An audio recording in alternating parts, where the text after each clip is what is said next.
what lessons have you learned about the grieving process to deal with the pain, that's experienced as a result of losing a loved one? I mean, you just went through it. I seemingly, given the age of my wife and I, we seem to be attending the passings of people every month. Right.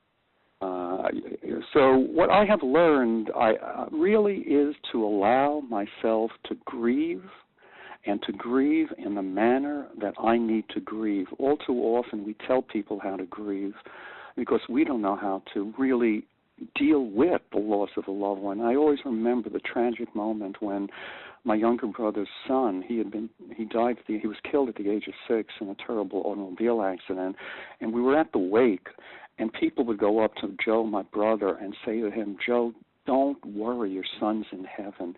Joe, God is taking care of your son. Joe, your son led a beautiful life, and it's okay, Joe." And what Joe wanted to do was just cry and scream because he was feeling such pain and such hurt.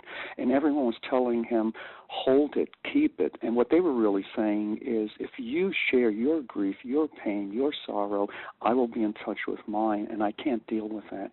So each one of us has to be allowed to grieve in our own way. Each one of us has to be allowed to share the grief in the way that we want to. And the role of others is to support the person going through their grief. And some people need to scream and cry, and some people need to dance and laugh, and some people need to make music, and some people need to go about it just walking through the woods. Let people grieve in the way they want. And particularly for men, what I found working with men, and I work with men's groups too, they tend to process stuff primarily through their mind. Their hearts are closed down, and they need to have their hearts open and process the grief through body and mind, through heart as well as mind, so that the grief can really be felt and in that process also be let go of. Now, in your opinion, is there life after death? Well, certainly there's life after death. My body consists of cells that came from my mother and father, and their bodies consisted of cells that came from their mothers and fathers. So certainly our own bodies are embodiment, literally, of those who came before us there. Also, virtually each day, I talk to my mother and father. A death ends a life. It does not end a relationship. That's certainly the case there. But even, beyond that, when my students ask me, is there life after death, I said, you'll find out when the time comes. But really what you need to deal with right now is there life in your life right now? Don't worry about so much whether there's life after death. Those who have passed, what they want you to do is to live life fully. So let's focus on how to bring life into your life right now. Now, what are your thoughts on reincarnation? Well, my thoughts on reincarnation are similar to my thoughts on is there life after death.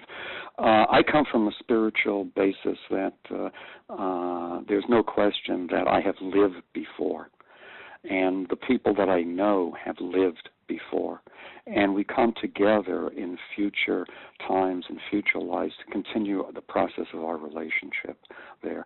So my spiritual basis says, yes, there is reincarnation, but the truth is you don't need to just look at that in terms of physical reincarnation.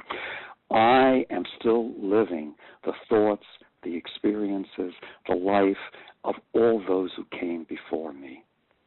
And each lifetime is a reincarnation of everything that has been the experience of all who have been in our family, including the large human family. Now, in your opinion, what is the role of consciousness in facing and dealing with death and dying? Well, many years ago, William James, a famous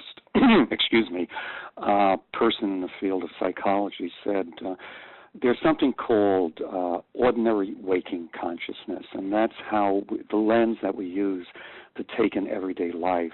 He went on to say, and the book's called Varieties of Religious Experience, he went on to say that beyond this veil of everyday consciousness, there are other lenses that are within us to take in and experience what is occurring. And if we change those lenses, which I call consciousness, and we experience everyday life through other lens, we find out that at every particular moment, including the moments when we deal with passings, with life endings, depending on our state of consciousness, we can experience those passages, those aspects of life in very, very different ways. In traditional societies, it is not unusual for people to view plants as teachers, and they take in plants, which we unfortunately use the pejorative term of drugs in many cases there. They take in plants which allow them to enlarge and expand their consciousness, to put on different lens, so they experience what is going on in very different ways, breaking through societal and cultural norms which keep us locked into one way to take in and experience the world. I think that's also a wonderful observation. Unfortunately, time is very short, so the most important question, where can we find your book? My book can be found on Amazon.com, BarnesandNoble.com, Xlibris, that's Xlibris.com. It also can be special ordered from local bookstores. This has been just very enlightening. Our guest today has been Louis Silverstein, and Louis is the author of Encountering Life's Endings. Louis, thanks very much for being with us today. Thank you so much.